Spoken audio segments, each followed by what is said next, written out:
Do you know, I'm going to attach this to the podcast. I was looking at over our messages today. Bring that up to about a fist about your round Yeah. from your face. Bring it in. Keep Yeah. coming up all the way up. Get Yeah. it up there. Closer it is, the better. Yeah. Yeah. Beautiful. Even a little closer. Cool. A little closer. Yeah.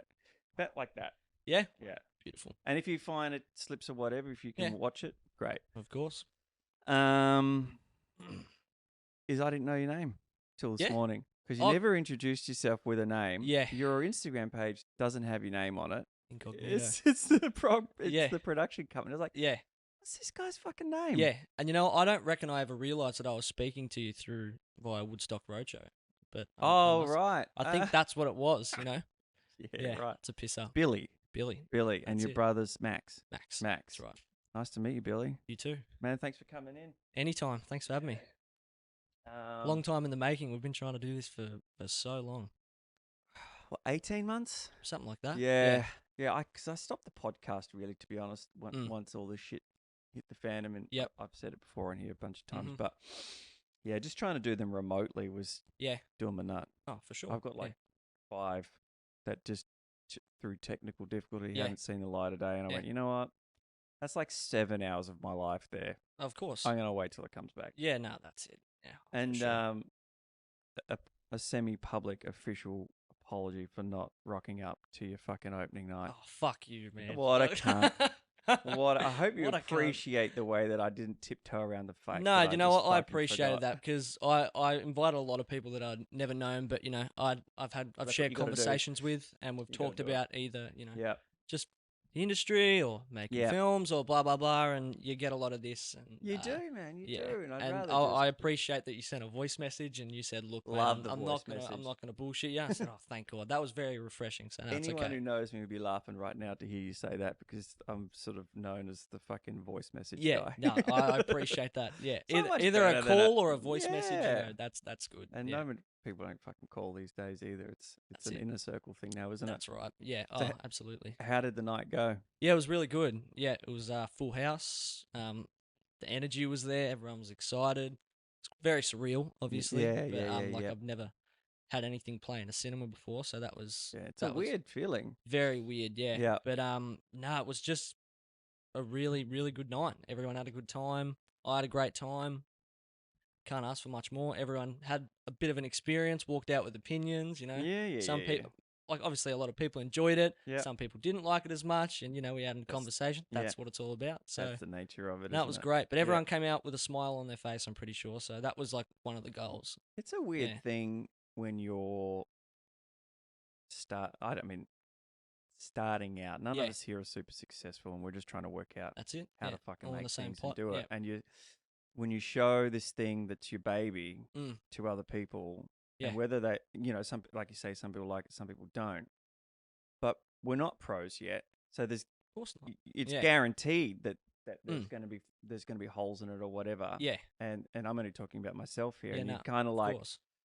It's interesting watching the people who have courage to tell you what they really think about it. Yeah. I appreciate that. Or don't. I feel very fortunate that I've got a good little network of actors who are more successful than me, who I can send stuff to. Yeah. Yeah, that's the money. Nah, that's shit. That's crap. Do it again. Yeah, for sure. And you'd rather that. Fuck yeah. You'd rather that, as opposed to just being everyone just patting you on the back, going, "Oh, great," and then going, "Shit, I don't know how to tell him." Get that fucking 2 hours back. Yeah, that's it. But it's all part of the game, I think. But and it feels like it's no longer yours as well when you've put in that time and effort, and then people are starting to see it, people are starting to talk about it, and it's like, oh well, this little thing that we were just doing, because like you said, we were just starting out. Yeah. This is the first feature I've ever made, and it was stepping stone, all trial and error. Yeah. And I'll admit, like it's rough around the edges, but I think that's what gives it a bit of life as well. Look, you got to embrace. I would use an example of when I first started learning how to be a photographer, and I didn't have much gear. Yeah. And there was this really valuable nugget of truth that I read in an article or something like that. Yeah. And the dude was like, if you've got one lens, great. It will force you to make the best out of that one thing that you have. That's right. And that's it. And you use it, you make it an asset. Yeah. Before you move on to all the confusion of everything else. For sure. Just baby steps. And it was really, really good. So tell me then, give us the fucking, because I don't prep for these, by the way. I Yeah. didn't have a little checklist. That's all right. I want to learn on the spot. Okay. So, you and your brother, he's older than you? Yep. Yeah. Yep. And you both, are you actors? Have you just started? Are you writers? Where does it all lie? More so it was sort of my brainchild, the film. I've always, I've loved cinema, loved movies, loved comic books, just storytelling in general, since I was a kid. Fan. Yeah, the best. Yeah. And awesome. so that was sort of the starting point. And then as I got to about maybe 11 or 12, I was like, started figuring out what a camcorder was. And then you figure out how to edit and you start making skits. And then as a sort of teenager, I got into skateboarding a lot. And then obviously, I don't know if you're too into your skating or anything, but there's what comes with skating, surfer. Yeah. You see, you watch surf videos, like surf edits and stuff, full-length surf edits and shit. Yeah. I was making skateboard edits, like, with all my friends. Yeah. Through the same channel that the movie's on now, like, it's always been that. And then I did that for a while, and then sort of, 2016, I was in year 12. And, so I made a short film, like my first sort of narrative short. It was great. Everyone encouraged me to keep doing it, and I really enjoyed it. And like I said, I've always loved cinema. Sort of just got to the point where I was like, you know what? I've made over 100 skits, made multiple edits. I don't even want to know how many hours I've edited and shot things. And so I just thought, you know what? Like, there's no, instead of going out and asking for permission or trying to, get some funding, just go do I'm just going to put whatever's in my pocket into it. I'm going to write something in the means of what I can do, but still set a challenge. And sort of back to what you were saying, I'm just going to ask my brother, do you want to be a part of it? And is he an actor? No. Yeah, right. So not everyone in it. I mean, for the exception of me and my buddy Jet, who plays like a small sort of cameo sort of role in the movie. Is he the singing mechanic? That's him. Yeah. He's had a bit of acting experience. Yeah. Probably I'd had the most, I think, out of anyone. But everyone else, pretty much the way you see him in the movie is very sort of similar to what they are. Sure. In real life. Okay. Wow. Yeah. So awesome. It was just a bit of a That's gun-ho ambitious, thing. man. It takes courage. Yeah. No, thank you. No, it was and obviously being an actor, you know that with little experience, it can probably go one of two ways. But I always thought if you write something that they can sink their teeth into and they can almost relate to it, because obviously the movie's set in the automotive industry, more specifically panel shops. We all work in a panel shop. Yeah.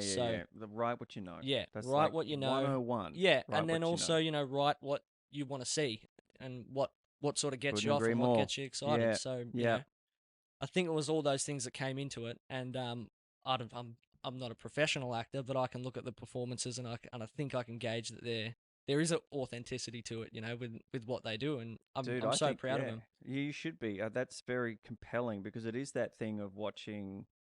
We all do it.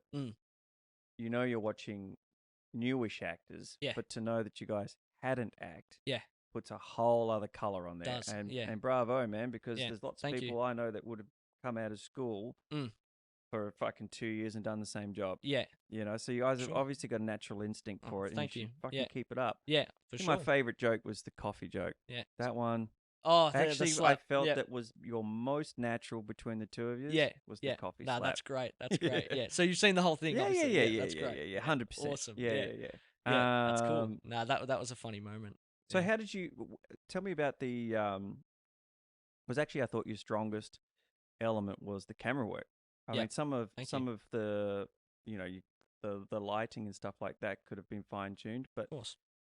But actually like to rig up the driving shots and stuff like that was fucking good. Oh, thanks, man. Yeah. No, that was a lot of fun to do. What was your budget for it? $5,000. Yeah, and you managed to make that on $5,000. Yeah, because everyone was working for free. Yeah. Everyone was working for free. Yeah, so it was a bit of labor of love. But all those little scenes, like like what I was saying, you just want to write something and try and make something in the boundaries of what you can do and what you've got. And what we had was, just these little tools that we could sort of, like, for example, that car scene, like, when you see us going down the road and it sort of looks like it's more mounted on the bonnet and there's a bit of a dialogue exchange between Max and I, that's on the back of a tow truck. It's on the back of my dad's tow truck. So rocking. I mean, that's how they do it. For sure. It's that's like, how they do it. Yeah. You gotta, work smarter, not harder. Fucking A, man. That's really cool. Yeah, because I'm in my mind, I'm picturing, he's probably put together a bit of money here to get that rig that they attached to the front. Yeah, just threw my mate Jet, who shot probably about maybe 35 to 40% of the movie. Right. I just threw him up on the back of the tray, just sitting there with a fucking tripod. What'd you shoot on? Just shoot through the windscreen. Just a 80D, Canon 80D. Just shoot. Doesn't even have 4K. Just 1080p. Yeah. So so that was probably the most like basic thing I think we had on the set. But that camera had 2 lenses and had like a 200mm and a 50mm, and I just sort of go back and forth. Yeah. Sort of like you were saying. I think the less you got, sometimes, you know.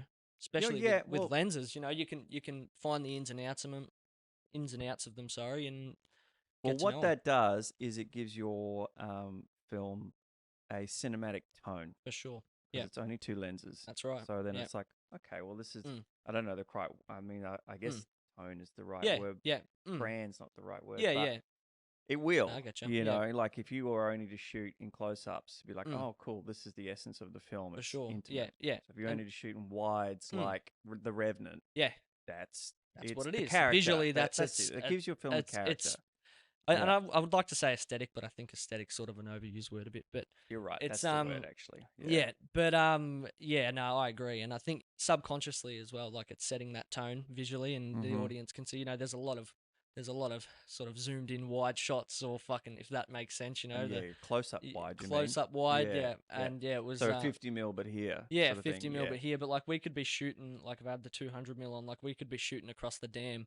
The camera would be way over there, and then I'd just bring the audio device that we had towards us, and we'll just go for it and exchange dialogue out in the middle of the paddock. It was great. It was cool. Okay. Like, what did you have, a Zoom or something? Did you? Yeah, Zoom. Yeah. So that was fun. That was probably like the most used. That was the lens we used the most. Right. No, I mean for your audio. Oh yeah, I just had a like just one of those little external recording devices. What are they called? Zoom. A Zoom? Is that what they're called? Yeah, it's like it's got. That's what it is. And wirelessly to them. Yeah. And then on the camera we just had like a Rode mic, just a stock standard Rode mic. Yeah, to sync it up. Yeah. But I think as well, like probably I think the movie's biggest flaw is its sound. I think the sound design is good, but I think I think you're right. I think the audio, if I crisped that up a little bit, it would have been better. I don't think if there's anything that gets sort of taken away from the movie, probably the sound. It always is. Yeah, it's everything that killer. I've been on. Yeah. That's been low budget. Yeah. You're always trying to fix the audio somehow. Yeah, for sure. Like, it's you pay the guy audio. cheap, he doesn't give a fuck. Whatever, That's it. There's so much that can happen with sound. Yeah. That it blows my fucking mind. Mm-hmm. Like, I've got, we were talking about this situation here. Yeah. There's a buzz, there's a static that only exists when I use these 2 mics, and I don't know what it is. Yeah. I've turned everything off. Yeah, right.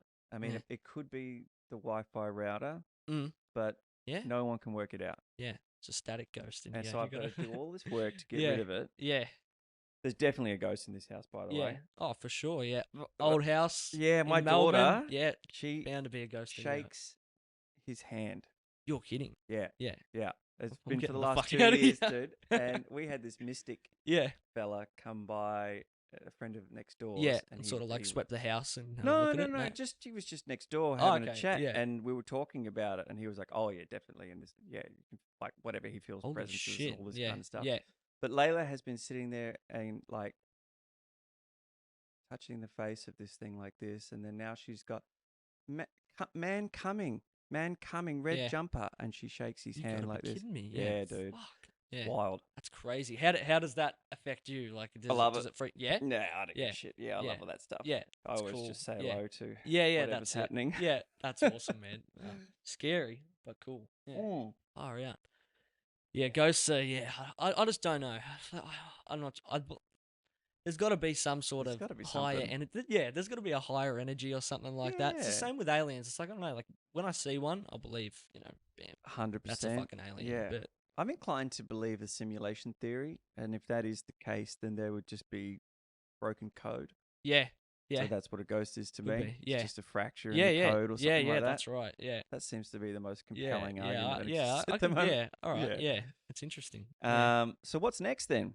I'm working on a documentary, just early development, another feature. Mm-hmm. Can't really talk too much about it. We're just sort of, trying to get some things set into place before we can go. We're just trying to get some finance and just take that next step. Still be made on that independent level, but just logically just stepping it up a little bit more, getting some funding, doing it more professionally. Yep. And yeah, but no, I can say it's a documentary. It's like a bit of an action sport documentary. Okay, cool. But yeah, no, I'm excited to do it. Motorbike space, no doubt. No. No. No. Yeah. Yeah. But I'm sure I could probably speak to you about it maybe off camera. Sure. But we're trying to set some things into play, and I don't want to fuck that up. No, that's all right. And do you would you prefer to make documentaries or features? Well, documentaries have never been. I've enjoyed watching them, but yeah, I'm more features, more narrative based. So why? Features. What's compelling you to do this way? Well, it's something that has always been around our family. Mm-hmm. This thing, mm-hmm. and yeah, so I've always been interested in it. Never actually participated, but sort of done it as a hobby.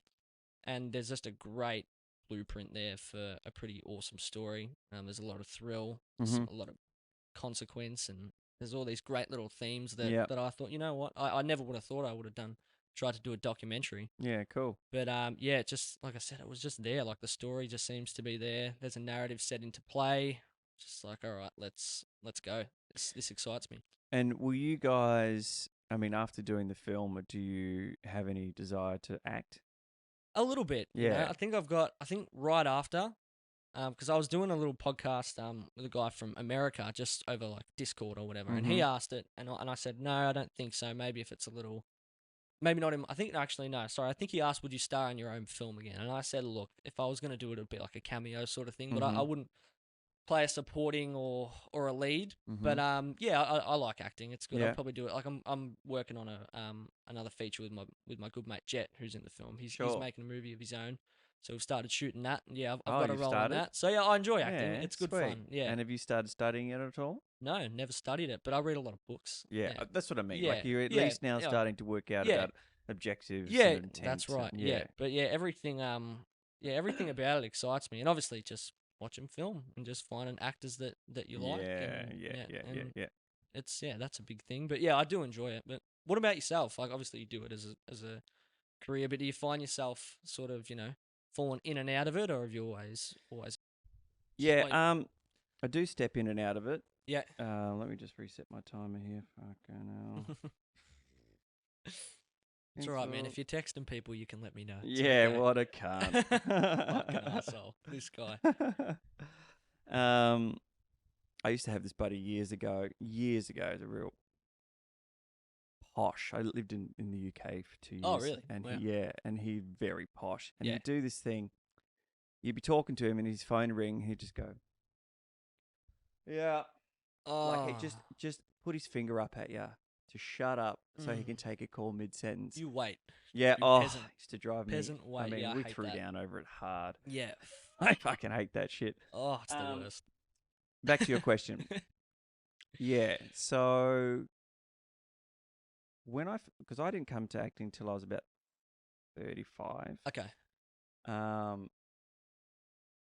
And went, as hard as I could go as a 35-year-old with some level of responsibility. But then when Layla came, that all shifts. So now it's kind of like, and after doing it, having an agent, different agents, but being represented for 6 years now. Yep. And maybe getting 2 or 3 auditions a year. Yeah. I'm sort of like, you know what? I don't think they're going to do it for me. Yeah. You know, like I hope Hallie, if you're listening, sure you're not. Hey, Hallie. She probably doesn't even know I have a podcast. I really hope you do get it done for me. Yeah. Of course. Yeah. And get me in the room. But I just don't see it happening, especially with the shift. An inexperienced leading man, Aussie. Yeah. All that sort of thing is just not top of the pops right now, especially in Australia where those coveted roles there's fewer of, and they go to tried and tested. Yeah, oh, for sure. Yeah, even on La Brea. Yeah. Which is utter snot, apparently. Shit, yeah. Yeah.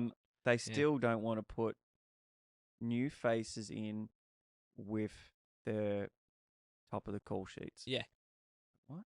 Yeah. This is fucking home and away. Yeah. You know? Yeah. And that's a crock of shit. It really does piss me off. Obviously, I'm not exactly in the industry and not acting, but I think it's very frustrating where you can especially see productions. This is more just from an audience perspective, and you can see productions that are clearly shot in Australia, shot on location, but it's trying to be somewhere else. Or even if it is in Australia, they just bring in someone from like one on the top of the list from America, and you just think, come on, like, can't you just bring in like just a little bit more authenticity, or just put, just give this person a shot. Like, because I'm sure there's a lot of people who probably, haven't had their fair go, and there's a lot of people in line, I'd assume, but it's a very, very hard thing to navigate, you know, so to add some, not, what's the word I'm looking for here? To sort of make me not look like someone who's blind and totally narcissistic. If I was in that situation, I would probably want tried and tested too if I've got limited money. Yeah. And as a viewer, when I watch something that's full of newcomers, I feel really happy for them, but I still turn it off. Yeah. Because they're shit. Yeah. For sure. And so what are you supposed to do? Yeah. I'm my own worst enemy. Yeah. I want to be up there and I'm probably going to be just as awful as them. Yeah. And not be watched. But then I'm, so that makes me a bit of a dick. And good on you for being honest and transparent about that, because I think that is such a human nature. You think you've made something good, you made something great, and you get around it, you fuck with it, and then you see what someone else has done over there, and you look at it and you're like, you slam it. This is great, but fuck this. Like, I bet that's a very human thing.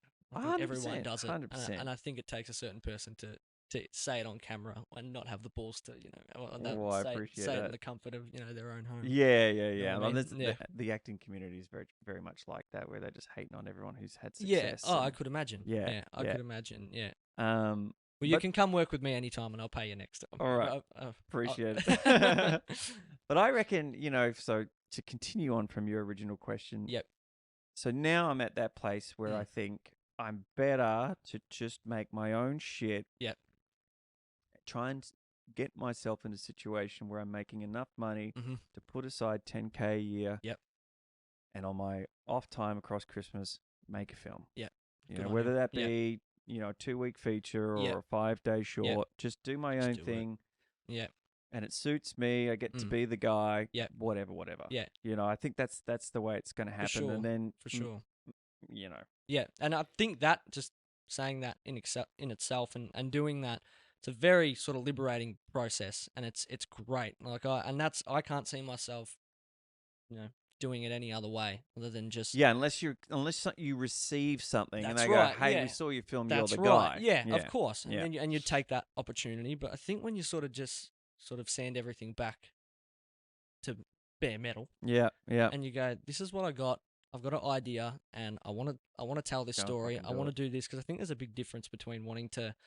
Because some people say, like, there's one thing about making something and telling a story that you're passionate about, but then there's people who they want to make something because they want to see where it takes them. I think that's a different thing. I think that's different. Break that down for me a bit deeper. Well, it's one thing, going, I want to tell this story. That should be first and foremost. You want to make something great. You want to make a good story. Why am I telling the story? Yeah, well, that's why I'm. Yes. So you've got that, and then that's your intention, because you want to tell a great story. Yeah. But then on the other hand, I think some people are only trying to make things to get known or to make a career out of it. I think that intention, that's wrong. I think that's the wrong way to go about it. And I'm not saying you can't be successful from that approach. You're talking about fame versus talent. For sure. Yeah, that's, I mean, you don't need to go and make a film to be, that's not the avenue now. Fucking create a TikTok channel and I don't know. That's it. For sure. Yeah, I was going to say something that'd get me scolded, but I'm not going to. I started a TikTok channel, actually. I do my very best not to be on there, but I don't know if you've seen that. Did you ever see that skit that I did about the redneck? No. I'll have to show it to you. Okay, yeah. I've got this character, Ted. Yeah. And his wife, MJ. Yeah. And I'm just starting to work on that, which is I normally wouldn't have a moustache. But, okay. You're wearing it in. Yeah. Yeah, I made one like a year ago, and people who know me thought it was really, really great, and said, and my agent said you should start a skit out of that, and then I didn't, and now I'm doing it. But he's got a moustache, and it's like, oh, fuck. Anyways, that's not the point. Yeah, TikTok's pretty. It's interesting. I don't use the app. My missus loves it, and I hate that she loves it. But everyone, everyone's on it. Everyone does it. And if that's everyone's hustle to sort of get by and make content, and then do it. Like I started one for Woodstock Roadshow, but it was a very half-assed effort. I don't even want to put the time in trying to edit it and put the little voice text to voice speech over it and shit. It's a very half-assed effort, the shit I post. But if it's an extra 100 people who can see it and go check out the movie and enjoy it, then that's cool. But you want to get to that stage where you've got someone who does that for you. Because I don't have the time people to who do love that it. shit. Yeah, I don't have the desire. But so I think like the TikTok thing. Yeah, I will. It's only for the show. Yeah. So there'll be a post once every couple of months. Yeah. But I hate that I have to see people's shit when I first open the app. Yeah. I want to open on just on a homepage that's mine. Yeah. Don't take me to the videos. I don't care. Yeah. Like whatever. There's like, I don't know. I'm terrible with it all, but it's like the FY or for you or whatever it's meant to be. Yeah. This isn't for me. Yeah, like let's say you might be into gymnastics. You want to see gymnastic content, or you want to see sort of knee workouts or some shit. I don't know. I know what you mean. Yeah, but instead you're just seeing like some teenage girl be cringe and dance around and be stupid. It's a joke. Like I know. Yeah. Yeah. And then back to what we were saying before, like you see just some of the garbage content that's posted, and it's just got so many views and people love it. That's what's the hardest. It's like it's taken you 15 minutes to do this, and when not I used even anyway. Really promote my photography. I was living in New York and I was shooting high fashion, and I would put out a post of my latest shoot. Right? Yeah, right. Yeah. And I've never had a lot of followers. I just whatever, can't seem to get it to track. That doesn't matter. It's about percentages. I would get, let's just say I get 20 likes. Yeah. On an editorial that I've put months into. And then I'd be in Central Park and I would post a photo of my fucking wine and cheese in the grass. Yeah. Way more. Everyone loves that. Yeah. I'm like, yeah. It's weird. Something's up with this. Yeah. People are like, but they just want to see what your world's about. Why? See what Yeah. my art is about. Yeah, that's right. That's more me than anything else. Yeah, but that's how it goes, isn't it? Just Yeah, it something you is can with just- that medium. Yeah, and I've even realized as well, just posting videos that, like, just little edits I've made around my property or something like that. More people just gravitate to it than the thing that I've been spending so much time to get done. You know, but yeah, it's just how it goes. I think. You know? Yeah. If people are checking it out, then that's it. Either it be the 5-minute effort or the 3-year thing, whatever. But it's a weird space. It is. Yeah. I was gonna bring it up actually. I saw that you played Ned Kelly. Yes. Yeah. Yep. Yeah, that's awesome. Yeah, it was sick. awesome. Yeah. Yeah, I was trying to find the movie, but I couldn't find it anywhere. But it's on Ozflix. Yeah. If it's still around. Okay. Yeah. Yeah. I'll check it out. It's a weird, locally owned. Streaming platform for Yeah, Australian cool. cinema only. Yeah, I'll check that out. Yeah. And I think it's rental or something like that. Yeah, sick. I Yeah. think so. Yeah. What was that experience like? I mean, you're playing Ned Kelly. It's I've amazing. fucking talked about it a lot on here, so I'll keep it brief. Okay. It's like the one big thing that I've got. So I look like this guy who's got one film and he talks of about course. it constantly. No, that's No, look, it was awesome. I brought it up. It's my fault. Podcast that I posted yesterday was with the cinematographer from that film. Okay. All right. Cool.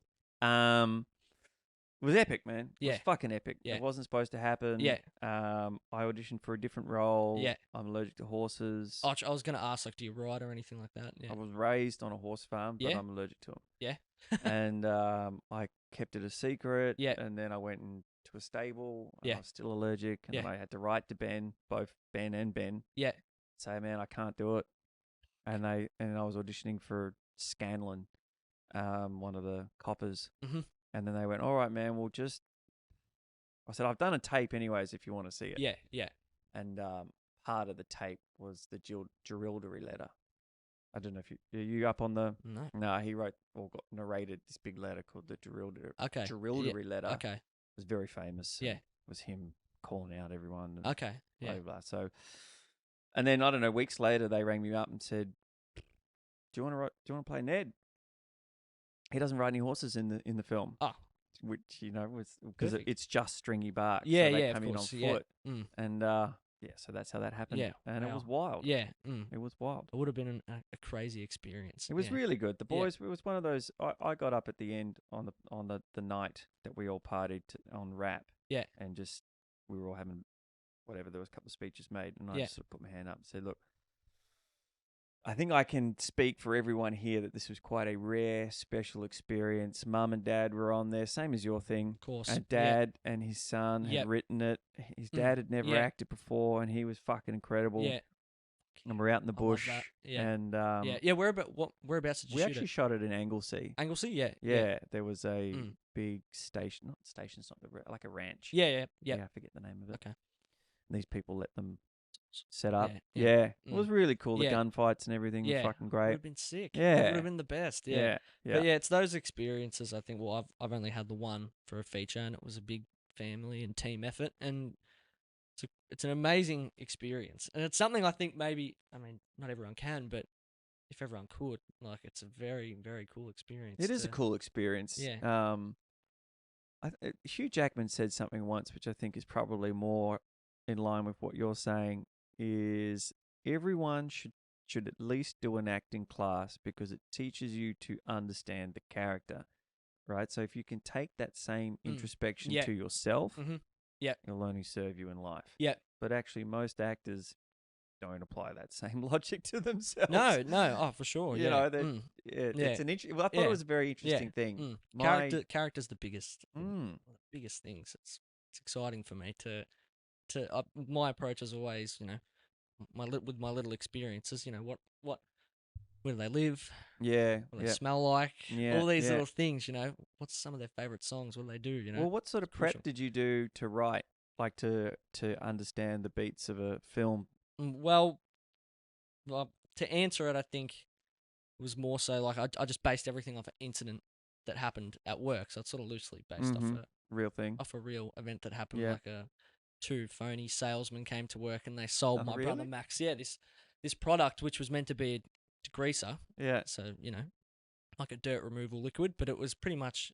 It could have been like diluted orange juice. It was just bad. And my brother Why did he buy it? He just got hustled, It's as simple as that. Like, he just got hustled. He said, That's sweet. so weird. Yeah, that's so bizarre. Strange. And that was the in. Where I was like, okay, what are these guys? Because I think actually, it could have been a girl. I can't remember because I wasn't there. It could have been a girl. Maybe that's why. It was a fucking girl.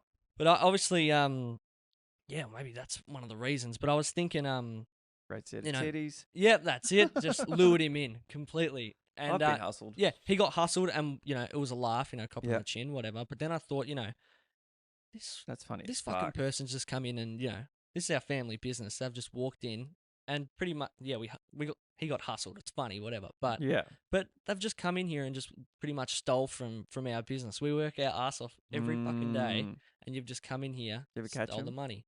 Never caught him. But that's a good question because that's when I thought, what if they did this to a pretty violent and well, it's that whole acting exercise. That's when it comes what in. If? Yeah. What if? What if? What if? What if? Yeah. That's how I try and approach it. For sure. it. Yeah. And that's what I thought as well. I thought, okay, well, I don't really just want to make it like a single story about one girl on the road. I said, you know what? I love some of my favorite films are just like buddy crime comedies. Even if it's like Butch Cassidy and the Sundance Kid, or Thunderbolt and Lightfoot with Jeff Bridges and Clint Eastwood, like just films like that. I haven't seen that. That are really, it's a great movie. Yeah, that's an interesting pair. The same guy who I think made The Deer Hunter.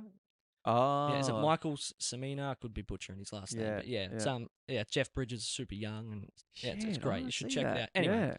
Anyway, so then there was that aspect, and I thought, well, these guys are on the road. There's two guys, two buddies. What do they talk about? But in between, in between going to one panel shop to the other, what are the stakes here? What do they do? Where do they stay? What kind of jokes do they crack? What do they drink? And all these little things. And then I think that's when I started developing the characters a lot and thinking, well, what was the period of time to write and shoot?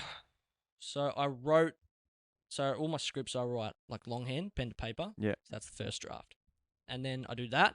That was about a month.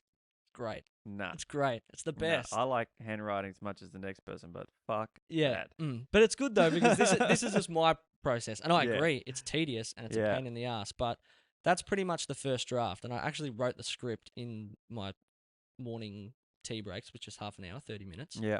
And then in my lunch breaks, about 50 minutes. Yeah. So I was writing it in a panel shop, so that probably fed into everything as well. But I wrote it. Long story short, I wrote it in a month. Yeah. And then so that's the first draft. Then I sort of like transcribed it or whatever onto the computer, and then that's the second draft. And that was because you fix it up as you go through that. That's right. Yeah. So I did that, and that process was probably about maybe 3 weeks. So it was like maybe a month and a half. That's how long you went and shot it. And then I prepped for about a month and a bit, and we just shot it because everything was pretty much all on our property. Right. All the cars you see in the film, the one tonner in the you didn't have in to the source film, anything. It was already there. Didn't have to source anything. Yeah, it was smart. all there. Every single car was readily available. Yeah. All the locations were there. You know, there was not one thing we had to sort of I'm a big advocate for that sort of fucking trying like. I've said this to so many different people in when I'm trying to get things made, and everyone's got this thing of we got to have this and we got to have that. And I'm like, let's find a way to not need all of that. That's right. Right, we've got all the tools right here. Just fucking do it. Yeah, like we were saying before, like work smarter, not harder. Just use and if you have to put your own money into it, just fucking do it. If you really want to make it that bad, you know. That gets tricky. It does.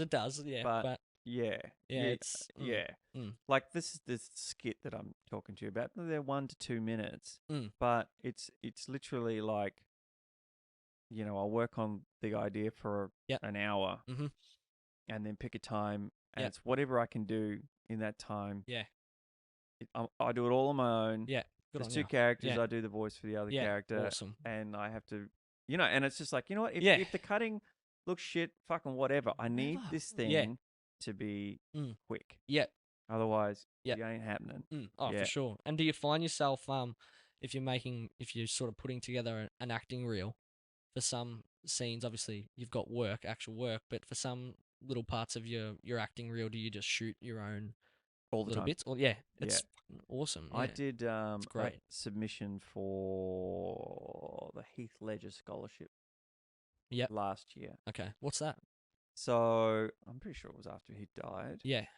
In Western Australia or Australians in Film is the group. Okay. And I think they're based in LA actually, but they created a scholarship to fly actors out to LA and train them up. Right. And it's called the Heath Ledger Scholarship. But it was only for like 16-year-olds to 25-year-olds or some fucking thing. And then last year they opened it up to any age. Yeah. So I applied. I'm going to say something, get me in trouble again there as well. Let's just say people who look like me did not get picked. Okay. But in the sizzle reel was a 2-minute max. They were like, if it's 2 minutes and 1 second, we're not looking at it. Wow. 2 minutes. Yeah.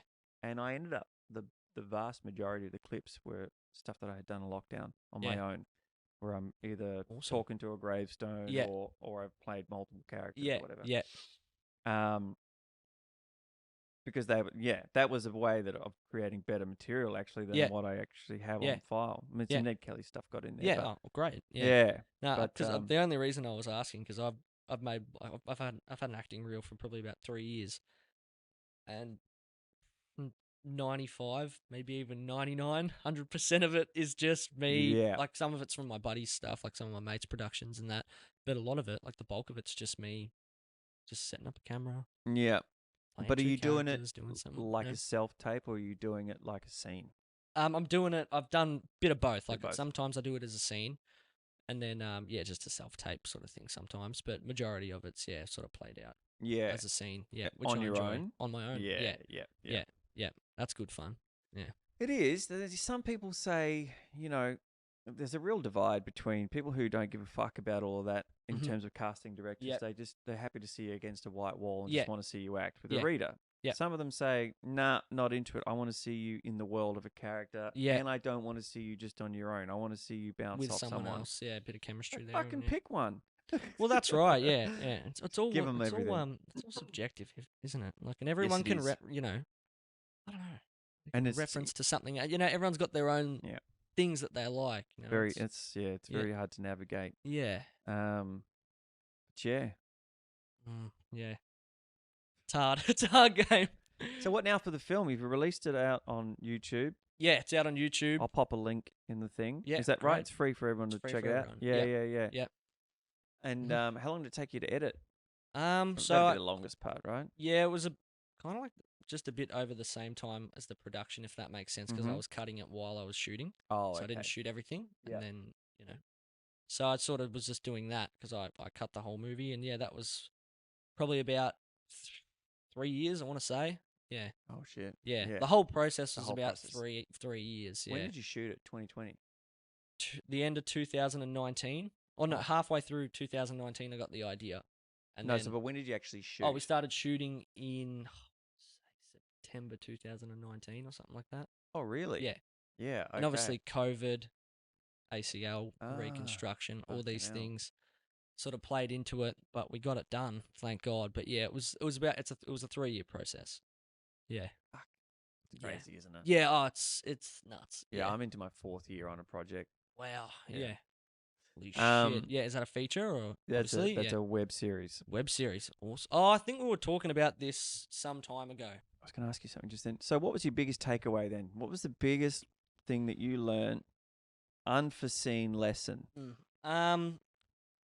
Think it sounds a bit cliche, but I think just trust the process. Just trust it, Okay, well, so give me an example where you didn't and you learnt that lesson. Well, I think it's another thing, like learning how to sacrifice certain things, but I think that sort of comes in with trusting the process as well, because I'm like, I love this scene and it has to be in there.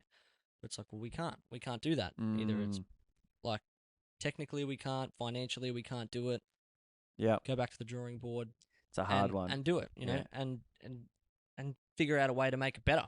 I think it's probably one of the biggest stumbling blocks for all of us starting out is knowing how to trim the fat. For sure. Like I'm working on a feature that I've spoken about many times. It's why this podcast exists. Yeah.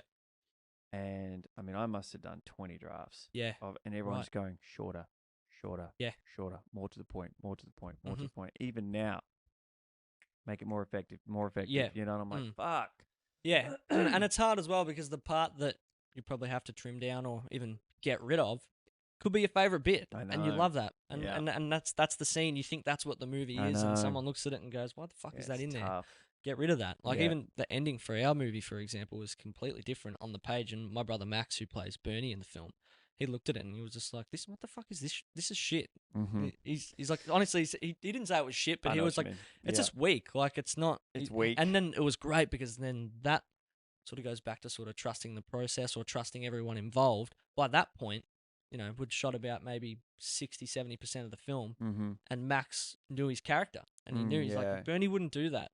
He's like, I know it probably made sense before when you were writing it, before we started shooting, but now that we've developed him a lot more, he wouldn't do that. And I said, yeah, but and he said, nah, he wouldn't do it. So I went back, wrote it, and the ending is the ending now. But the interesting thing I heard once from someone, and this was about writing, and it can be the same about editing, is she said, if you can take this character out of the film and you still get to the same place, they don't need to exist. Yeah. But if you take them out and you can't get there, they got to stay. Yeah. So if this scene can be removed and you still get the same effect, get rid of it. Yeah. Fuck it off. Piss it off. Yeah. Yeah. Yeah. And it's a really valuable tool. Do I need it? Do I need it? Why am I saying what I'm saying? Yeah. Why are they here? Why? Yeah. Oh, I've just thought that. Nah. Yeah. There's no. You've got to have conviction straight away. Like when I hear people say, when I go, like I've been on, I'm probably a bit of a prick, but because I'm not a successful actor, but you're working in low paying, if at all, indie films and what have you. And when I've got a director saying, oh, I just think that, I'm like, I'm going to stop you right there. You got to know it, mate. Yeah. Like, don't beat around the bush. This is a good lesson for both of us. That's why I'm being harsh on you. For sure. I was on a project recently, and to his credit, he didn't really have a strong plan, and he allowed me to take over in that department. Okay. Yeah. Only because it was a unique situation because so I sound like a total cunt right now, but I'm actually filming my daughter, and the footage that you see is my handy cam. Yeah. Right. So and so he's like, oh, I think like this and this and this. I said, well, I'm in a unique position here where I have made films and I'm a photographer. So can I suggest that I do it like this? Yeah. And those were the ones that we used. Yeah. Great. But it's like the word think has got to fucking come out of it. It's got to go. Yeah. You just gotta know. You gotta be confident. You gotta fucking know, man. You gotta know. Yeah. And especially when you're leading the troops as well, and you're not clear with your vision. Yeah. I don't really know what we're gonna. What? Well, what are we doing here? Yeah. I mean, it's okay to to get to a spot and go, you know what, this isn't actually working as good as I thought it was going to go. We need to regroup on this for sure. I mean, they talk about like, of course, Robert Downey Jr. talks about they didn't even have a script for Iron Man, and they had started shooting. Oh yeah, and they were writing Jon it, Favreau and all that stuff. Yeah, at the end of each day. Yeah, they were in like their dresses, the dressing. Yeah. So I mean, obviously, there's exceptions Jon to the Favreau. rule. Oh yeah. Oh yeah. There's a process for everything, and I think every genre can be different, which means there's a different process. Or sure, I think, but I think ultimately it's sort of they all. I think can go writing's writing. That's right. Yeah. Everyone's no pun. The process is different, but the outcome is the same. Words go on a page. Yeah. And if they don't grab you, for sure, fucking work. Yeah. What's amazing is how much stuff that is so fucking boring. Gets funded. Yeah. And then you've got, well, maybe you don't have something that's great, but maybe you do have something that's great, and no one wants to give you money for it. Yeah. Oh, for sure. Yeah. It's just like again. That's it. Cunt of a game. On that note, Oh no. yeah, man, I really appreciate you coming down. Thanks for having me. Yeah, likewise. Anytime. See you, buddy. See you later.